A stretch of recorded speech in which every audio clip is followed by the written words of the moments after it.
So, Brilliant. let's make a start. So, welcome. This is a brand new segment of the podcast, kind of YouTube-y space, where I would love to bring you all a series called Meet Your Stream Team. Now, I'm a member of the Dungeon Dojo stream team, and it is a fabulous team to be a member of. And the lovely Wochi, who we have here today with us, is the stream team leader, the grand master of ceremony at the Dungeon Dojo. So, Wochi, tell us about you as a streamer. How would you describe yourself, your communities, and your values? Hello, well, I am Wochi. I am, nearly 43 years old, so I'm one of the older gamer generation. Standing to attention, yeah, exactly. I am mostly a World of Warcraft player. I started to play World of Warcraft in 2008-ish, end of 2007, 2008. And that's what also I am predominantly stream, with bits and bobs here and there, like for example tonight. Yep. But yeah, I'm taking breaks as well myself. I heard you talking about taking breaks from time to time to not burn out yourself. That's what I try myself to do. Well, I am the creator of the Dungeon Dojo, which is a Discord community that unites Warcraft player that don't have access to end game content because either they usually play solo, they don't have a guild, or they're too shy to actually be, having to face the social contract of being in a group with other people, or simply they are being scared by the dreadful looking for group in-game tool that has shown some of these people because they've been told they were not good enough for what the content was all about. So that's what is the core foundation of the dojo as a community. We try to help as much as possible all these people that don't have anywhere else to go or refer to for a community. And the dojo is not only an EU community. We have an NA section and a very, very tiny Oceanic one, but who knows what comes in the future. But yeah, we are of course also not faction bound. We are Horde and Alliance, whatever now, and then we just want to play together. That's all what we're asking. That's all we want. We want to play with other people that actually share the same core values about the game, which is being helpful, being non-judgmental, not being an elitist,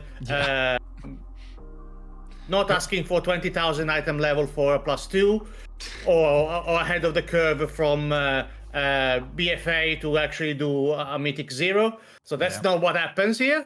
We take everybody, we don't follow the meta, and to the point in which sometimes we even hinder ourselves for having groups with no battle S, which happens.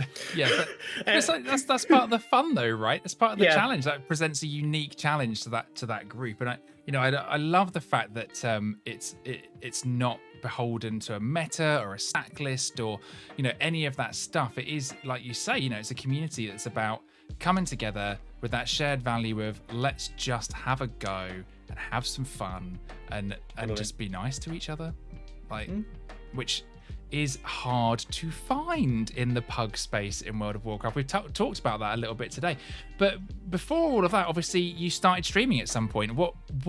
When did you start streaming and why? So at the end, if I remember correctly, at the end of 2016, I started to press the live button on Facebook. It was they just introduced go live, and I was playing with very bad quality streaming setup Diablo 3. I think that sometimes periodically, when this happened 5 years ago, and I see still my clips of things of the stream that I was doing on Facebook. I said, oh dear. Facebook helpfully reminding us of our history when we don't really want it. It's like, oh, thanks. Did I really do this when I started? But I saw that actually people that I knew were commenting on that. So maybe maybe this is something that people wants to do. So officially, I think that I started to stream on Twitch in June of 2017. So after a bit of a trial, I said at the very beginning I wasn't even using a webcam, not because the technology wasn't there, but because back then I was still very self-conscious of how I was looking. Because you can see me now that the face is pretty okay, but I am still taking medication for psoriasis. So back in the face was just a mess. And since I couldn't see myself in the mirror, I didn't want other people to see me in the mirror, which is with the camera, of course.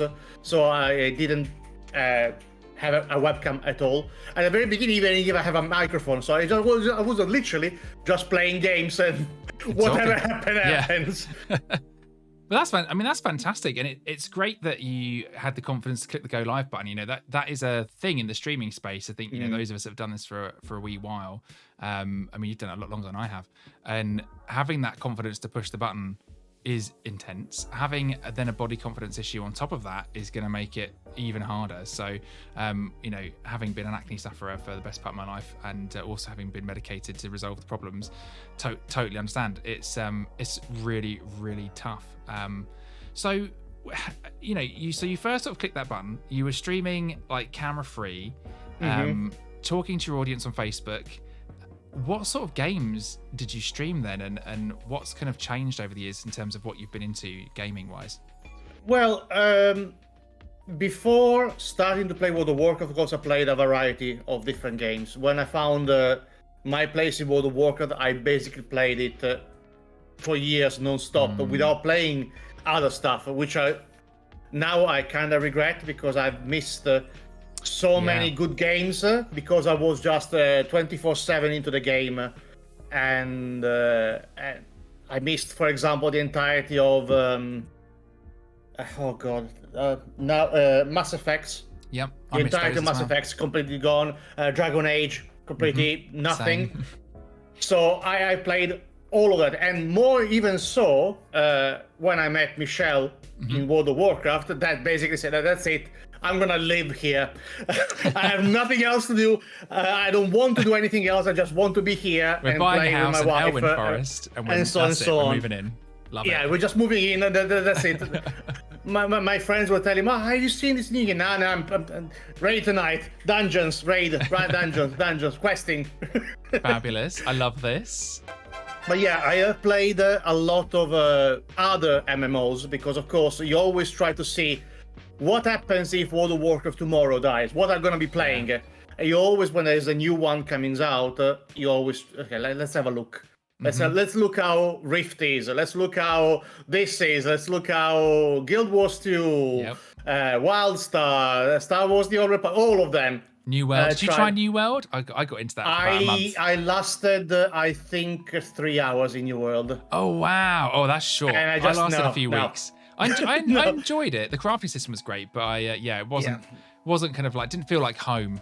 So I didn't feel invested into the world, not even a smidge. So I was picking up quests and I was just doing tasks, but I didn't know what was happening. I didn't know who the person was. I didn't know why I was doing what I was doing. I was running about killing bears and other things. I said, okay, they asked me to do this. Sure, let's do that. Oh, they asked me to craft a couple of bunch of things. I said, okay, I'll do that. But I wasn't never. And to be honest, the only 2 games that I actually felt invested into the story are World of Warcraft and Star Wars: The Old Republic. Interesting, because I never got into SWTOR. That was one where I was like, It's, in my opinion, if World of Warcraft dies tomorrow, that's the game I'm gonna be playing. Oh God, that's such a great question. Suddenly, I'm like, no, I wish I had that question on my list. Because being very much story driven, with each of the classes have its own individual story, besides the quest that everybody has. And with the fact that you can influence the story with your moral choices of light side and dark side, you might end up playing the same character as somebody else, but having done completely different choices and ending up with different results, with character dying or not having the romance with your follower or whatever. And it becomes really a single player RPG with a strong component of course, end game with dungeon, but dungeons that you can play solo. Yeah, of course.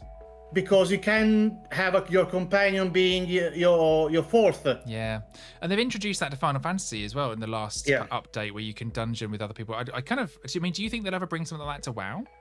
In an interview, I suggested to them. So it's tempting. It's tempting to say it would be a really good feature. Absolutely, I'd love to see it. But if you think about it, we already had it. Exile's Reach has already the mechanic. Yeah, it does, doesn't it? The last dungeon that you do, you end up with two NPCs. One is a tank, one is a healer, and you are, for example, the DPS. And you do a dungeon. Yes, so that's it's there. They have the technology. They just have to use it. Oh, okay. We need to petition for this. This and Gnome Shamans. That's it. Those are the petitions. So hang on. Let's sort of wind back to Dojo for a second. Yes. Because I really want to kind of allow you to kind of share the joy and the passion you have for that project. How did you? What was it that kind of made you start the Dungeon Dojo? I mean, you've touched on some of it perhaps already. Yes. But why did you do that? Because I think it was the year before season 4, so I think it was 2020. I think it was because 2021, sorry, because 2022 was season 4. Yes, so that year I was spending hours in looking for a group, getting denied, even if I had way above KSM score, getting denied for keys, and being told that Elemental Shaman wasn't good enough. So being told that I was the wrong covenant. Yeah. Because that was a thing to do in Shadowlands. We only won Night Fane because of the skip. Yeah. Or we want only Venthyr because of that. So even before that, I don't know how long you've been playing, but since you probably I have felt on me the pain of being denied on Magister Terrace doing PC because there was an enhancement shaman, and I only did that dungeon I think 2 or 3 times since it was introduced into the game. Because nobody was wanting an enhancement shaman. Yeah. And the moment that is a people choice of denying access to content, that's where you know that the game is failing in something. Yes, I agree actually with that statement completely. It is so infuriating, isn't it? You know, I've been there over the years where it's just like, oh, do you know what? This entire expansion I'm probably not going to raid because I'm not playing a meta spec, and people will be like, oh, well, why didn't you play that spec within your class? I'm like, because I don't want to. I don't enjoy it. And absolutely. So I guess it's about finding joy, right? Absolutely. Finding joy, and also finding a group of people that don't care about that. Because we killed the jailer heroic without a warrior, without a mage, and sometimes without even a priest in the group. Whoop, whoop. But warrior and mage were definitely almost always absent. Yeah. And we still managed to achieve a goal that many still don't have. Yeah. But because we just said, okay, we have these people, let's go. We will find a way. And also, how many more people would have those achievements, would have that access if they just weren't simply denied the access? How many more people would do it? It's so interesting. I mean, what do you love most? Because obviously you've turned Dojo into a stream team, yes, which is huge. So what do you love about the stream team, and what does it mean to be kind of a part of a stream team versus just kind of running the Dojo solo? The idea of any stream team, in my opinion, is to collect content creators that share the same values as you, that wants to make a difference, and they are not necessarily the biggest of the streamers. Yep. Because especially in these cases, the size clearly doesn't matter. We have some big, some small, some in between. But everybody has the same passion of bringing some content to an audience of any size. And there are streamers that create stream team to self-celebrate themselves. But for me, I want to showcase what the community of World of Warcraft play, in this case, in particular for the Dungeon Dojo one, has to offer, and bringing up to a more visible crowd, content creators that maybe need that little break to be seen, and maybe that little break to make them improve as well their own. So we have streamers that have stream a couple of days a week. We have streamers like me that streams every day, which is I'm a maniac, but that's out of the equation. and the fact that they maybe come to me for questions. I have some answers. Yep. But I don't know all the answers because I am myself evolving constantly. Yeah, I'm adjusting, time, right? And I don't know if you ever played Magic the Gathering. Making a deck of Magic the Gathering is never a finished job. You always add stuff, you always move, you always change. I feel like doing this, you always learn by somebody else. You always learn new tricks for somebody else, and then you bring it back and say, oh, look, I've seen that if you want to use music in your stream, you can use such and such. Oh, okay, I'll pass the information to the others. And maybe they were sitting there with a silent stream and not knowing that they could do other stuff with that. So for me, as I said, sharing the value, sharing the passion for the game, but World of Warcraft is not a mandatory game for anybody part of the dojo, so you can play whatever you want, as long as you are active in the community in whatever extent you can bring into the community. Running a dungeon, saying hello in the morning, which is something that is so underrated in any community. Having somebody, hello, have a good weekend, have a good day, everybody. I hope your vault is good. Those type of words, the encouragement, are some of the most powerful tools you can possibly have. Yeah, I could not agree with that more. People in communities that just tip up and are like, "Hi, how you doing? Have a great weekend." Same on stream, isn't it? People that just pop into a stream, like community members that come into a stream and they're literally there for like 5-10 minutes just to say, "Hey, how you doing? You doing great?" Or "I hope you had a good weekend," or whatever. Brilliant, worth their weight in a literal gold. So.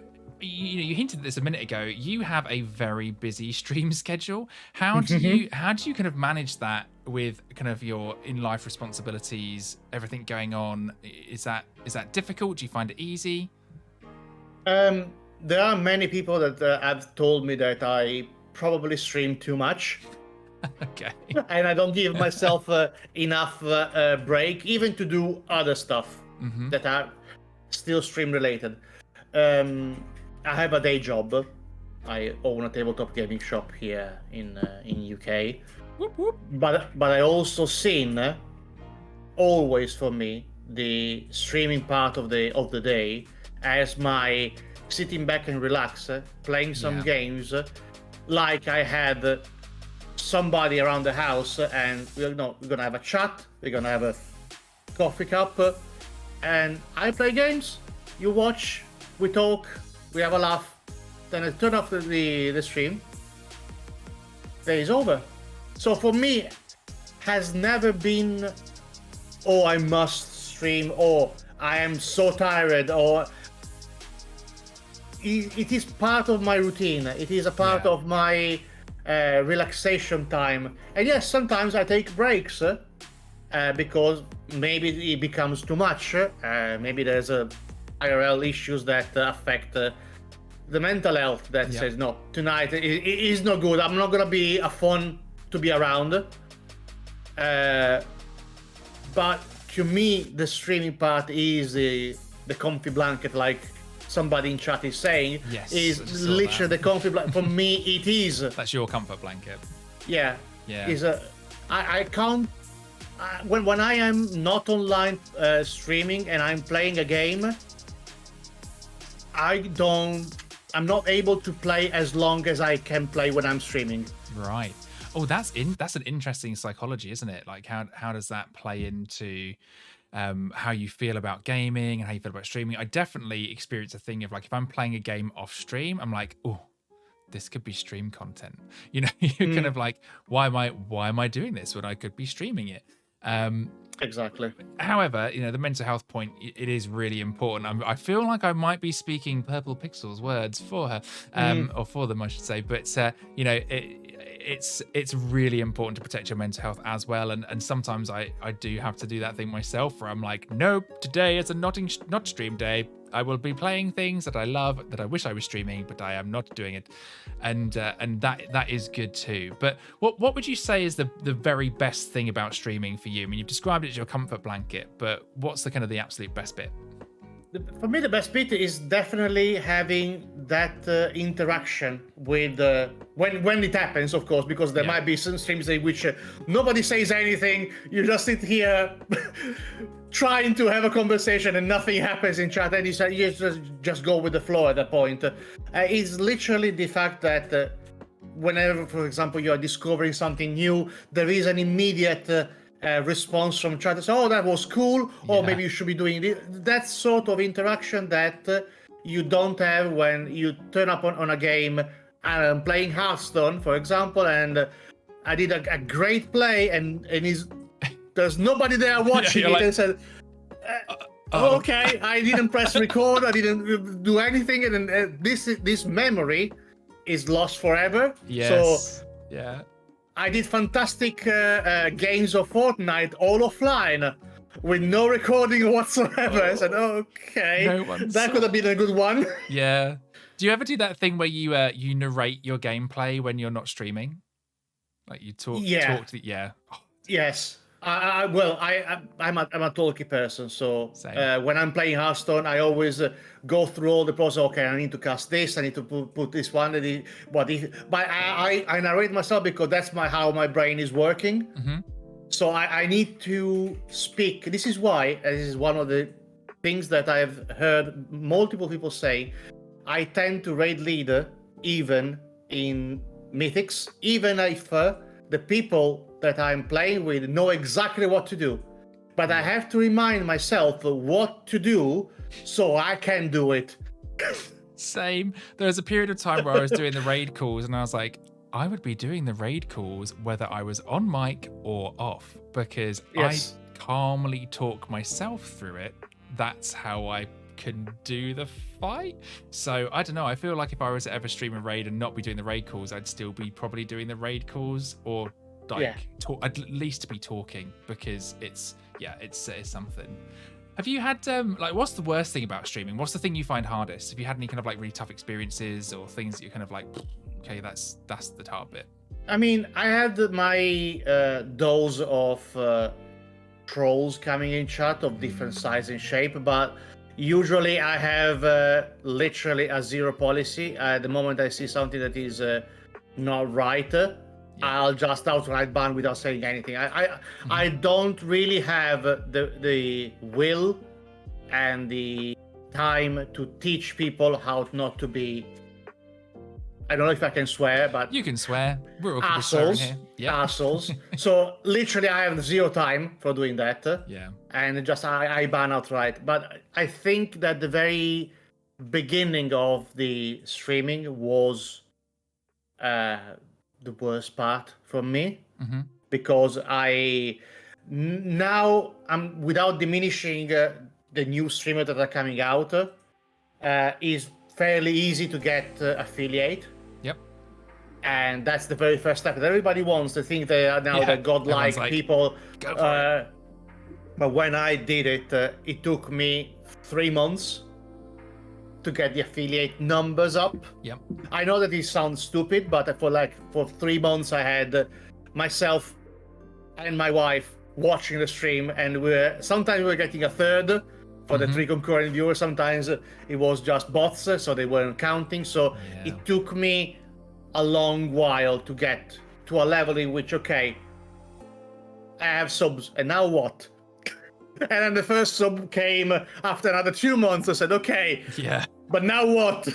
What's after this? And you just keep going. And if you want to treat this as a career, you have to put 20,000 more things in terms of effort to actually make it a career that can sustain you and your livelihood. But if you just take it as a hobby and you take it with the steps that you need to take, you could probably gonna have a much better mental health. Yeah, I agree. I mean, is that the tip you would give somebody thinking about streaming? What would you say to someone that's literally like, oh, streaming looks fun. What shall I do it? Put your goals down on paper. Yeah. If you are wanting to quit your job, don't. No, yeah, don't do that. No, but not even. I mean, I have reached now a point in my streaming career in which I have decent viewership constantly, but I will never ever think of quitting my job because now I have 20 average concurrent viewers. That's not.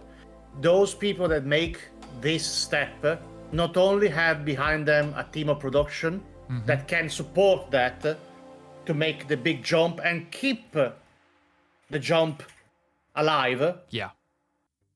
But those who actually succeed in making this as a career are the lucky ones. And I agree. Yeah. Not many will be created now on, because streaming has become way more accessible than 6 years ago. So everybody's a streamer, which means that if 10 million are a streamer, what are the chances you are going to be different from somebody else? Absolutely. Yeah. So you need to put work in other stuff. I agree. That's excellent advice. So I want to take you back to World of Warcraft for a moment. World of Warcraft Dragonflight. Yes. How have you found it? I found it an absolute blast. And as I said in other venues, I think that is probably in my top 3 expansions of all time. Oh, what's ahead of it? Wrath, for reasons, because of course I met my wife during Wrath, so that's always is gonna be for that reason, and because raiding in Wrath was a thing of beauty. Yeah. Back in then, when we didn't have any tools to understand anything, we just try and see. Absolutely. Then Legion. Okay. Mostly because he gave me Doomhammer, and I'm happy. Yep. I'm a man of simple things. One of the coolest transmogs as well. Yes, I am a man of simple things. Every time that they tell me that a dagger is my best in slot as a shaman, I cry because I can't mog daggers into Doomhammer. Yeah, it sucks. I'd be like, fuck it, I'm just gonna take a mace instead. Yeah, literally yesterday I crafted a 415 axe, so only I can mog it Doomhammer. It's the way. I don't That's understand. Literally. I don't understand why they won't let you mog daggers into. It's like, I'm a shaman. Let me have my hammer. It's so cool. And of course, third place Dragonflight at the moment for me. Nice. I mean, it has been a great expansion. Where do you think the story's headed next? Where are we going to go in the next few months? Well, as the rumor says, we're definitely going to go underground. And I'm a fan of Lord of the Rings. Usually underground things are the worst because they're hidden much more than the ones that are on the surface. Yep. If you remember, the Balrog was a creature that was in the mines of Moria. Underground, the drums of war always beat. So that's gonna be interesting. I do hope that we're not gonna get the same type of underground content as we got in Cataclysm. Oh yeah, no. I hope that circular room with things around, and that's it, and some pillars of earth. That's all. We need like a literal hole in the ground. We need to be dragon riding down into a hole in the ground and swooping through underground corridors. I mean, that would be so brilliant for Dragon Rider. You can't have a tent pole, like a tent pole kind of part of an expansion being Dragon Run. You can't have that and then not give us underground tunnels to fly through. Like, come on. That would be madness. Okay, well, this has been a fabulous interview, but I want to end it with some quick fire questions. So, super quick, first reactions. I've got a few questions for you. Are you ready? I'm ready. I love this. Horde or Alliance? Horde. Okay, favorite race? I mean... yeah, I know. I'm like sat here in all the blue going. But I do have a Valkyria. Favorite race in WoW? Favorite race for history, Tauren. For practicality, Orc. Ooh. Because of the camera angle. Yeah, okay, yeah, because we are too big as Tauren. Like, too big as a Tauren. Yeah, it's right over the head. You've already said best expansion, but favorite mount? Favorite mount, Invincible. Because my wife gifted to me. Oh, we love that. We were doing ICC. She dropped it. I didn't know it could be traded. She traded to me. I got the achievement. That's it. Amazing. That's super cute. Okay, tea or coffee? Coffee. Best game ever? Ooh. Best game ever. This is a complicated one. It's hard. I don't want to sound boring, but for the amount of hours I spent World of Warcraft, even if it's not the best game as a game because there are defects in the game, but as a best experience, definitely this one, World of Warcraft. It's hard, isn't it? Because you spend so much time in it. How can you not say it's best? But also, is it objectively the best game ever? Probably not. Probably not. No, there are much better technical. In the technical department, much better MMOs, but you always come back to WoW somehow. Every time. The most embarrassing moment you've had on stream? When I discovered that there was an island on the north of Pandaria. Because I took a hiatus and I never knew that there was an entire island with Undasta on it. And I said, oh, I think I discovered this thing. Oh, there's an entire island here. Oh, yeah, that's where Undasta lives. I never seen this. That was embarrassing because as a WoW nerd, I should have known that there should have been something there. Brilliant. Sweet or savory? Savory. Favorite food? I will say pizza, but after last night, is not with the pineapple. Not anymore, I'm afraid. I would say then lasagnas and mushroom risottos. Oh yeah, love a lasagna. Pepe or Perky Pug? Pepe, always Pepe. Good choice. Good choice. Last one. A quick message for your 16-year-old self. Don't be afraid of doing mistakes and don't judge yourself too much. I love that. Wochi, you have been an absolute gem. Thank you so much for coming on and helping out today whilst we're raising money for sustainable housing. It was a joy, a real joy to have you. Big love to Purple Pixels, and thanks very much. We'll be back in a Mo stream, gang. Fantastic. See you in a minute. Thank you, guys. See ya. Bye-bye. Hi, I'm TheKapFantastic and welcome to my YouTube channel. Don't forget you can click subscribe completely free of charge or follow me over on Twitch at twitch.tv/TheKapFantastic. Hope you enjoy the vids.